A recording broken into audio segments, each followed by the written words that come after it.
Di puskesmas. Ayo ikutin aku. Ayo. Ngapain ngikutin ibu? Saya Itu juga area orang jangan kau masukin. area orang. Area Area aku. ibu. Oh, area ibu.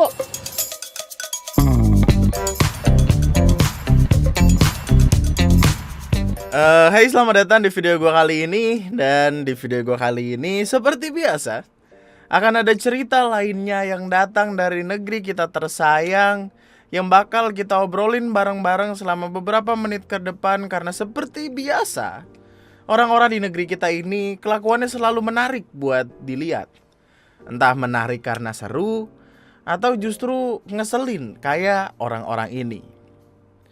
Sebelumnya gini, semenjak beberapa waktu lalu banyak perkara yang dibikin sama oknum-oknum pesepeda yang ya kalau kita lihat tuh kelakuannya nggak mencerminkan pesepeda pada umumnya gitu. Kayak ada yang masuk ke restoran, ada yang ngelanggar lampu merah, ada yang dimasukin ke dalam minimarket, sampai yang sekarang ini ada sepeda nih, sepeda aja kayak family apa sih Jadi kayak sepeda aja gitu, dimasukin, dinaikin ke dalam bis sampai akhirnya ngalangin orang-orang yang pengen duduk di situ. Jadi ada salah satu akun Twitter gitu nge-tweet tentang pengalaman dia naik bis jurusan alun-alun kota Bandung. Dia cerita, kita nunggu bis ini 30 menit berharap ada kursi kosong, pas masuk kayak dapet zong. Saya udah bilang ke supirnya, "Pak, tolong rapihin biar muat penumpang." Supirnya itu cuma bilang, "Kasihan mereka capek." Lah, terus kita ini gitu. Ketika tweet ini dinaikin, langsung ramelah orang-orang ngebahas tentang perkara ini. Karena tentu aneh rasanya ketika ngelihat orang yang katanya niat olahraga, tapi jatuhnya tuh setengah-setengah karena ya olahraga mereka nggak tuntas gitu. Yang mana, di sini juga gue nggak tahu sih apakah posisi para oknum pesepeda ini mau pulang apa baru berangkat gitu, gue nggak tahu. Cuma ya kalau misalkan alasan mereka naik bis ini adalah karena capek, ya lu jangan sepedaan gitu. Maksud gue kayak cari olahraga lain yang menurut lu nggak capek gitu. Apa ki lu jalan jongkok gitu dari Jawa ke Bali gitu biar betis lu kayak nangka busuk gitu. At least kan kalau lu jalan jongkok Jawa Bali, ketika lu capek lu bisa naik bis dan nggak ngalangin orang lain gitu. Nggak kayak gini anjing. Oke lah, gini, kalau misalkan mereka mau sepedaan jauh gitu biar bisa ketemu sama teman-teman sekomunitasnya mereka atau apa gitu, ya boleh gitu. Tapi ya jangan naik bis umum juga. Lu nyarter bis ke atau angkot atau losbak, bajai, naga terbang, apapun itu ya. Yang penting jangan pakai fasilitas umum kayak gitu. Lu jadinya seenaknya. Maksud gue yang namanya fasilitas umum itu ya dipakai bareng-bareng gitu, nggak buat lu doang. Dunia ini tuh muter bukan buat lu sama temen-temen lu doang. Lu jangan egois napa jadi orang tuh, buset dah. Kagak ada logis-logisnya acan, gue mah heran. Mana lu kalau ngeliat fotonya lu bakal bingung itu sepeda apaan aja gitu. Maksud gue kalau sepeda lipat yang notabene sesuai namanya bisa dilipat, ya mungkin itu masih oke lah gitu. Kayak bisa didudukin apa sih? Bisa ditaruh di bawah gitu tanpa perlu ngalangin orang lain. Lah, ini kan kagak gitu. Sepeda-sepeda ini tuh kayak dijembreng aja gitu. Nah, gitu dijembreng aja gitu, bukannya dilipat malah dijembreng anjing kayak tiker Taman Matahari. Gue di sini lagi mempertanyakan ini sih. Banyak yang gue pertanyakan, tapi salah satu yang gue pertanyakan adalah bisnya gitu. Kenapa bisnya bisa nerima sepeda-sepeda masuk ke dalam mobil bis itu, sedangkan naruhnya tuh begitu gitu sembarangan. Tapi yang paling gue pertanyakan banget adalah, buat apa sih lu naik sepeda, katakanlah olahraga naik sepeda demi kebugaran bla bla bla, kalau ujung-ujungnya masih naik bis juga? Apalagi bisnya umum gitu. Apakah mereka nggak merasa bersalah gitu? Apakah nggak ada perasaan bersalah? Orang gua aja ngebawa koper ditaruh kaki naik bis saya udah takut ngeganggu yang lain. Ini lagi tiba-tiba datang kayak yang nyoh nikmatin sepeda gua. Apaan lu? Aduh. Ini semoga mereka orang-orang yang sepedaan ini beneran buat olahraga sih ya. Kayak tentu akan makin kesel lagi buat kita gitu kalau misalkan mereka olahraga cuma buat story-storyan WhatsApp atau Instagram gitu. Padahal ya nanti juga endingnya 2 atau 3 tahun lagi sepeda itu bakal dijual sama mereka karena nggak kepake gitu. Mereka cuma ngikutin tren, cuma ngikutin orang-orang, sepedaan yuk kayak yang itu gitu. Terus di update story, bugar gitu, tiba-tiba pulangnya naik bis buat apa?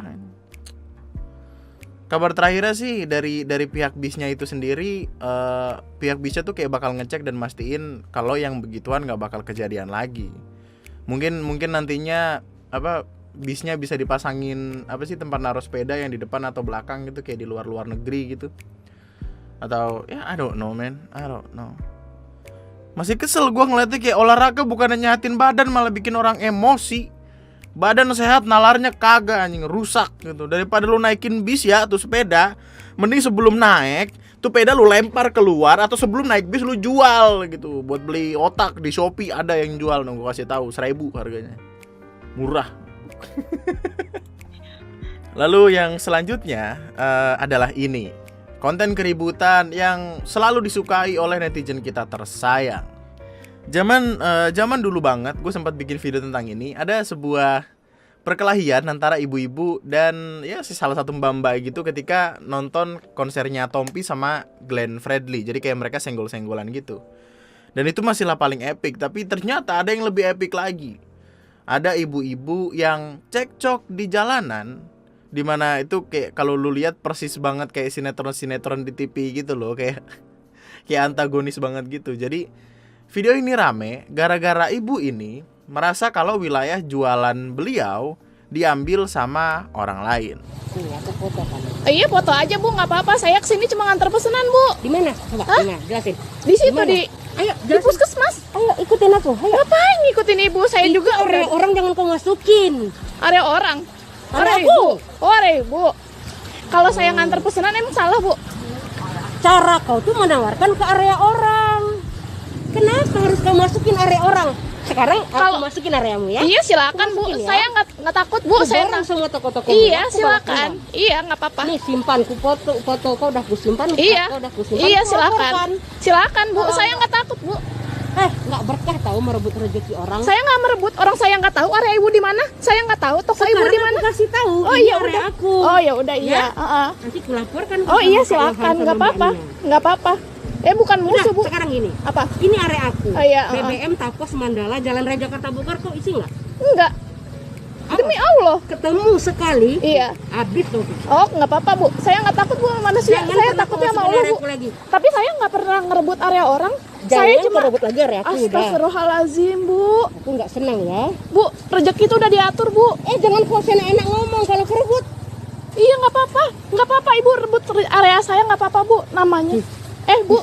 Ini jilbab nih. Astagfirullahalazim. Well, gue nggak tahu sih apakah di zaman sekarang ini jualan berdasarkan wilayah masih berlaku banget atau enggak. Gue nggak tahu gitu karena gue nggak jualan juga. Tapi entah kenapa gue ngerasanya kayak nggak etis aja gitu. Kayak iya nggak sih? Bisa kok bisa gitu ibu ini marah sama mbak-mbaknya gara-gara perkara tempat. Toh yang punya kebebasan buat beli ya pembelinya itu sendiri gitu. Kenapa jadi kayak persis sinetron banget gitu. Lu kalau ngeliat sinetron ya kayaknya emang kayak gitu. Kesannya kayak dimonopoli tempat itu biar cuma satu orang doang yang boleh jualan di situ supaya keuntungan datang ke orang itu doang, sedangkan yang lain tuh kayak mati bisnisnya gitu. Biasanya sih diazab, cuma gue nggak tahu sih. Nggak sehat gitu loh, nggak sehat, intinya nggak sehat. Maksud gue kayak nyokap gue kan jualan juga kan, dan ya bersainglah dengan sehat gitu, secara sehat, karena ya kayak kata orang yang namanya rezeki juga nggak bakal kemana. Mau cara lu sama mau apa gitu ya, namanya rezeki nggak bakal kemana. Lu lihat Alfamart sama Indomart, berantem juga kagak gitu. Mereka akur-akur aja tuh meskipun dagangannya sama. Nggak ada tahu tiba-tiba kayak mereka teriak, ini wilayah gua, nggak ada gitu, nggak ada. Karena semuanya balik lagi ke penjualnya kan, maksudnya bisa bikin nyaman pembelinya atau enggak, biar nanti pembelinya sendiri yang nentuin mau belanja di mana gitu. Alfamart, Indomart, masa apa sih namanya kalau anak SMA biasanya ngelabrak masuk ke toko, anjing nggak gitu, nggak jadi deh. I love you Alfamart, Indomart. Kalau diskonnya lebih banyak, gue pasti pergi ke tempat yang diskonnya lebih banyak. Aduh. Yang lucu banget dari perkara ini sebenarnya tuh bukan videonya, tapi kolom komentarnya. Lu lihat gitu, karena bisa-bisanya dari sekian banyak komentar gitu ada orang yang jeli ngelihat kalau plat nomor ibunya tuh udah mati. Itu pasti paling lucu sih buat gue, kayak, "Bu, tolong pajak motornya diisi terus ganti plat nomornya juga," gitu. Ibunya marah-marah tapi platnya mati ya. Padahal nggak ada hubungannya sih, cuman kesel aja gitu. Anjing netizen Indonesia pokoknya asik-asik lah. Kayak paling asik gitu. Jeli banget gitu, matanya Intel aja kalah nih. Gue curiga orang Indonesia, netizen Indonesia tuh kalau dipekerjakan sebagai badan intelijen itu pasti bisa.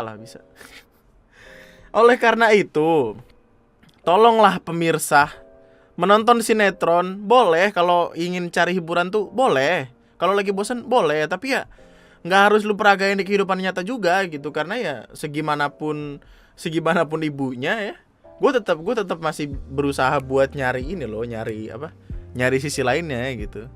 Yang ada di pikiran gue tuh kayak mungkin ibunya ini lagi kesulitan ekonomi gitu, kayak nyari duit lagi susah, ibunya takut udah susah jadi makin susah lagi gitu, takut duit buat jajan atau sekolah anaknya berkurang atau hilang gitu. Jadi kayak ya at least ada dua sisi gitu ya, mesti dipertimbangin.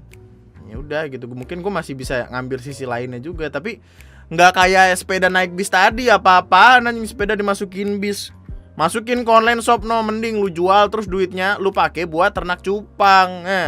Nggak olahraga tuh, nggak capek lu. Naik cupang kan bisa bawa bis, bawa cupang kan bisa naik bis anjing. Sebel banget gue. Lu ternak cupang, jual cupang, ntar kalau udah dapet duit banyak beli otak yang banyak itu. Gue bilang cupang bisa bikin kaya karena ada postingan di mana orang nuker emas batangan sama cupang. Tapi ya itu untuk bahan untuk video selanjutnya. Jadi ya itu aja dulu buat video gue kali ini. Seperti biasa, subscribe. Saya ingatkan, tolonglah wahai saudara-saudara sekalian, subscribe pemirsa. Like videonya kalau lu suka, dislike aja kalau nggak suka, nggak apa-apa. Sampai jumpa di video gue selanjutnya. Tetaplah bahagia, tetaplah baik-baik saja. Nama gue Andri, sekian dan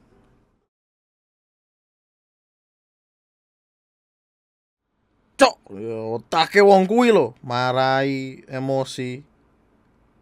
Cici.